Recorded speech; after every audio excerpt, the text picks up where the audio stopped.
What is up, everybody?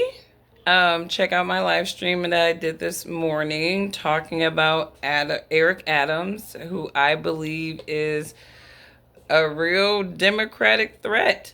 And he has always been. So check out my analysis or my perspective on that. I was actually catching Pat McCrory, who's the former Republican North Carolina governor, talk about the current governor race in North Carolina right now, and Mark Robinson, the black white supremacist, allegedly so-called self-proclaimed in a chat, apparently, is obviously still under fire for some of the comments that were dug up against him and for this governor race in North Carolina. And North Carolina is a big state for any of the candidates to win, whether it's Trump or Kamala, right? And you notice that Trump is distancing himself from Mark Robinson. A lot of Republicans are distancing themselves from Mark Robinson because they don't agree with the sentiments or the past statements of Mark Robinson. And if I could just profile Mark Robinson again, just knowing more information about this guy. You like I talk about the black white supremacist types, right? Where they understand that there is a benefit in aligning with individuals that even may hate them as a puppet or of some sort. And so I think that Mark Robinson, and even his wife in some degree concluded that obviously if you can't beat them, join them. And, they took the extreme right position because they saw that segment of the MAGA Republicans that Trump was able to bring into the political process and actually vote, right? And there's a lot of Republicans are doing exactly what Democrats have historically done. And that is they're doing footwork, right? You have your Republican contingencies like Charlie Kirk, Turning Point USA. You got the Republican media machine led by, all your usual suspects, right? And then you have this group of people who they seem to be okay with, certain rhetoric that is more on the bigoted side of things. All right. So Mark Robinson, and I think he was recently hospitalized. I was trying to figure out what happened to the guy because he was hospitalized for burns yesterday. And that was some breaking news. So I'm trying to figure out who burned the dude, and what happened to the man. But this man is a mess. He's a mess, and he's an indication that people they're not vetting these people that they're just throwing before the public, right? They're taking surface knowledge information about these people, and if they see that they're a leverageable asset in any kind of way, right, they're just going to prop that person just because. So why would Mark Robinson be propped by the Republicans? Because he's a black man. He's a black face, and obviously the Republicans are trying to get more black voters, right? So you get this black man, he has a black wife, he checks some really good boxes, right? For black men, right? Because he has a black woman as his wife, right? But him and his black woman, they are doing the old shuck and jive for the Republicans, right? And they want to be so known and in this contingency that they are going, like he, obviously not they, but he has gone with extreme rhetoric to get into this contingency, and they talk about some of the statements that he's made on the porn site. Now, here is the point. This man is a puppet.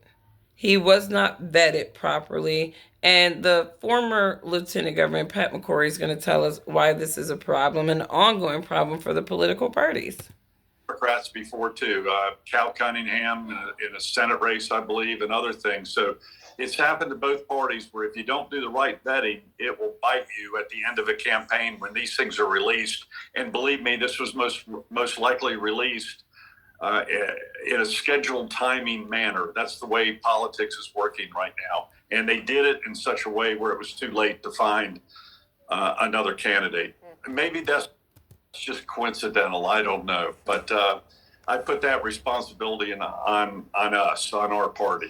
All right. So now he's owning that, hey, we made because here's the thing, and he said earlier, even if we are not doing control opposition research on, ourselves and the other candidates, the Democrats do research, right? This is where they will catch Republicans all the time because they're digging up dirt. They're grave diggers. That's what they do. They're demons. They're demons, right? So they're digging up dirt. If they don't got the collateral already, they're digging up dirt, right? And this is what they did with Mark Robinson. But Mark Robinson knew that he was in these chat rooms saying that crazy stuff. He knew that. And some of these comments were like very recent. It wasn't like 20 years ago, 10 years ago. You know what I mean? Some of this stuff is pretty recent, and it's an indicator of what this man's character is like. And no matter if it's a black face, if you're talking that you're a black Nazi and you're talking, in the last video I did, he's talking about some folks need to be killed. It's like you don't need to be the governor of anybody, right? You need to get some help, if anything. So this is how they are playing these politics, though. They are using puppets. They're using leverageable assets. They're not vetting these people. They're not saying, hey, is this person going to work for what we're trying to accomplish long term? We need to do an extensive background check. We need to make sure that this person hasn't said anything offline, online that's going to make it hard for us to be able to push this candidate through, right? The Republicans, these people aren't doing that. They're just like, oh, we need to get the black vote. Let's get a black face over here. Let's get a Hispanic face over here. They're playing race politics. Both parties are playing race party politics, and they're not even thinking about fully vetting these people. And that's the problem. I look at a lot of these politicians that are in government right now, and I am always perplexed as to how they got there.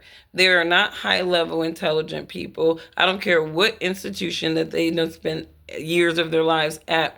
They came out dumber than a sack of diapers, some of these people, because they can't articulate, they can't speak off the top of their head. They're not running on any type of pattern logic. They are truly dummies and puppets, talking on talking points of the party and nothing more. These people lack personal conviction all the way around. So here we go. The black white supremacists, not looking good for him. And Trump is definitely disassociating himself from this guy because, he's trying to win North Carolina. That's a battleground for him. And Mark Robinson is not looking good. Even J.D. Vance is trying to, not demonize the dude because it's like, well, he's still a token to play. He's still a piece to play, right? But I ain't gonna be like all hands on deck with this dude because we can't have the black voters that we're trying to attract to the Republican Party, thinking that we're white supremacists, right? And we can't even have our black faces talking like white supremacists at this point in the game, right? So these white Republicans are disassociating from Mark Robinson because they're like, you are volatile, right? You're volatile. This man has zero support. When I tell you this man has zero support, this man, like, he got campaign staffers abandoning him. He got people who, he don't even have a campaign. And to this guy's point, they knew when to drop this collateral that they had on Mark Robinson at the 8th hour where the Republicans could not replace that candidate. So now they got to go to distance with the black white supremacists that's basically going to tank in that governor race. So anyways, you guys have a wonderful day. Let me know what you think about this. This pageantry of the demons is just so interesting to me. I look at the political cycle now as a witching of America, and I'm just like, can y'all just pick a demon so we can just move on with our lives already, and just get through these last days with whatever demonic stuff that they're going to put before us to make our lives harder and short squeeze us, you know. Anyways, you guys have a wonderful day, and I will catch you in the next one. Bye.